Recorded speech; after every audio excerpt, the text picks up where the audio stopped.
Alienbillionaire sees human janitor cleaning her disabled child. What she did next was night shift.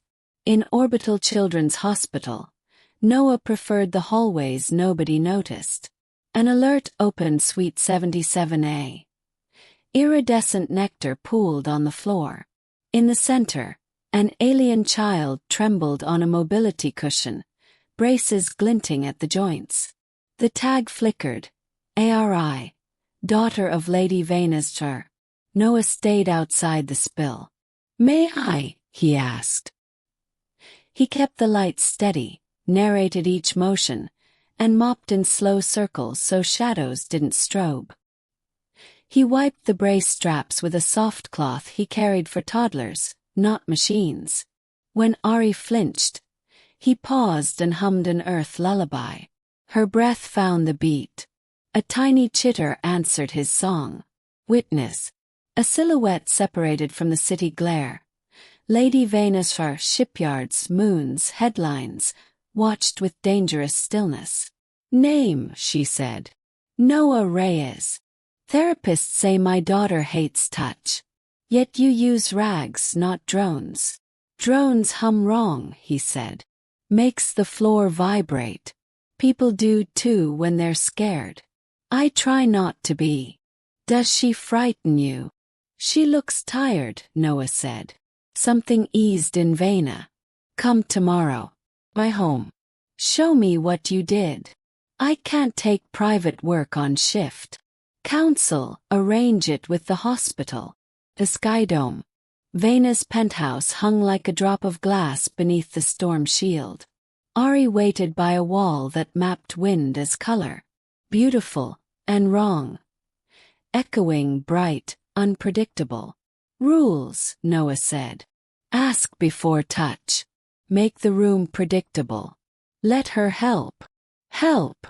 Control is dignity." He lowered the lighting, slowed the vents, and let Ari choose the softest cloth by gripping it first. He taught Veyna the chair move that didn't jolt hips, the habit of announcing each step. When they finished, Ari tapped the bucket and chirped 2 syllables. Veyna covered her mouth. "She hasn't tried in weeks." "She just did," Noah said. The board. Advisors crowded the holos. "This janitor is a liability," said the chief of therapies. "Therapy bots are consistent. Humans risk scandal. The automata launch must proceed. Sentiment is expensive," another added. When Veyna met Noah by the service elevator, her eyes were ice. "Thank you. We won't need further visits." He nodded. "If anything regresses, the songs in the manual I left." That night Ari cried until the windows fogged. What she did next. At 3 a.m. Veyna watched security feeds. Ari tapping the bucket rim, mouthing the lullaby. Bots approached, she recoiled. Veyna saw an empire that never asked, only automated. By dawn she'd cancelled the launch and released the chief. She dismissed her car and stepped into the methane drizzle.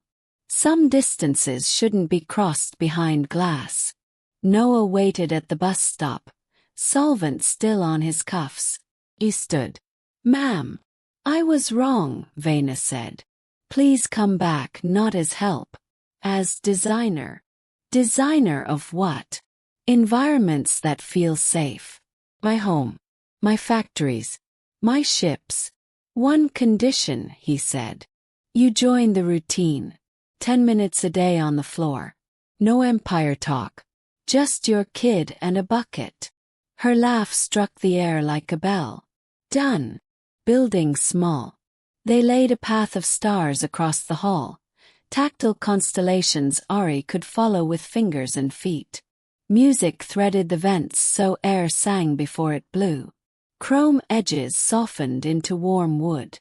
Veyna grew fluent in softness, kneeling asking "May I?" waiting for the nod. The story leaked. Pundits scoffed. Shares dipped. then rose as workers reported fewer accidents in plants retrofitted with quiet lights and rounded corners. One evening the hospital called. A flare in Ari's nervous system. An algorithm had tweaked lighting frequency. Noah arrived with a blackout curtain and a broom handle sanded smooth. "We'll make a tent," he told Ari. "You're in charge." The tremors eased beneath that canvas of breath and shadow. Veyna, holding one corner, whispered, "How many years did I buy machines to do what 2 hands and a little attention could?" "All of them," Noah said. The stage. At the rescheduled reveal there were no lasers, only a live stream from factories. Ramps, baffles, warm corners, signs that spoke as well as shown. "I was going to sell you more machines," Veyna told the galaxy. "Now we sell smaller things. A culture, a cadence, a way to ask before you act." She beckoned. Ari stepped out in a lightweight brace Noah helped design. Straps like woven river grass instead of steel. She crossed the stage one careful constellation at a time and climbed into her mother's arms to a silence more reverent than applause. "This is the Small Things Initiative," Veyna said. "Its director is Noah Reyes." He walked into the light with his mop still in hand. Ari grinned. When storms calmed and garden grass smelled of rain, they sat beneath the shield's sunrise. Ari slept against her mother. "I believed safety meant being sharper than anyone who could hurt me," Veyna said. "I didn't teach you different," Noah answered. "Your daughter did. I just cleaned up the stars so you could see." "Stay," she said. "As long as we remember to ask." He began the lullaby. The city hummed in reply. What she did next wasn't a headline. It was small permissions granted, factories redesigned, workers heard. She rewrote her empire one rule at a time, and the world followed.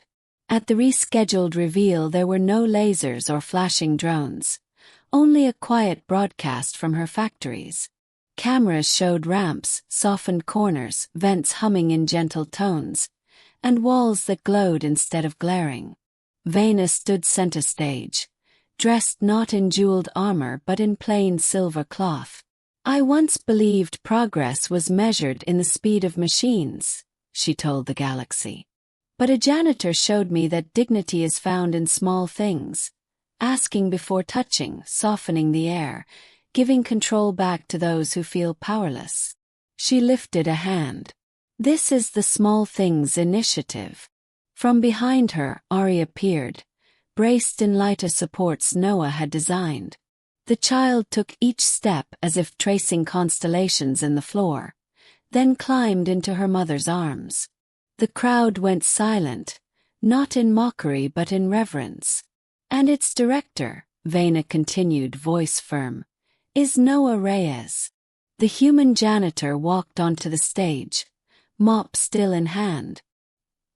He bowed awkwardly, and Ari's sudden smile made the world forget he had once been invisible. Later, when the storms quieted and grass in the penthouse garden smelled of rain, Veyna sat beneath the shield's sunrise with her daughter asleep against her. He turned to Noah. "I thought safety meant being sharper than anyone who could hurt me," she whispered. "You weren't wrong," Noah said. "But your daughter taught us something sharper, gentleness. I only cleared the path so you could see." Veyna reached for his hand.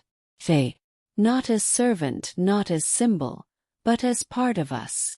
He hesitated, then nodded. "As long as we keep asking first." And together they watched the dawn, while an empire quietly reshaped itself, one small human gesture at a time.